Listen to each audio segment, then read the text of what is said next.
Welcome to Tenor Tech, where I solve the problems you didn't even know you had. You begin by opening WhatsApp and selecting the chat or group you want to share with.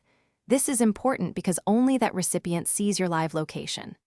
Next, tap the paperclip or plus icon, pick location, then share live location. Choose a duration, 15 minutes, 1 hour, or 8 hours, so you control how long others can track you. Once done, add a short message explaining why you're sharing, then tap send to start broadcasting your live location immediately. Now make sure your phone's location services are on and set to high accuracy so the pin updates correctly.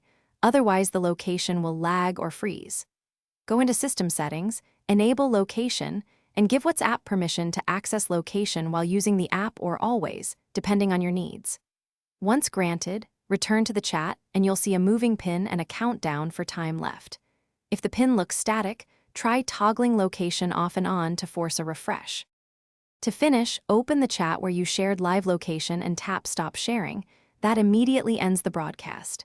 If recipients report the pin is wrong, toggle your GPS, switch to high accuracy, and relaunch WhatsApp so the app requests fresh coordinates. Make sure background location permission is allowed if you shared for longer periods.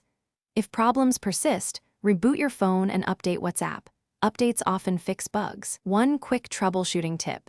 Confirm battery saver isn't restricting background location because that commonly halts live updates. Thanks for watching. Subscribe to keep your life in tune.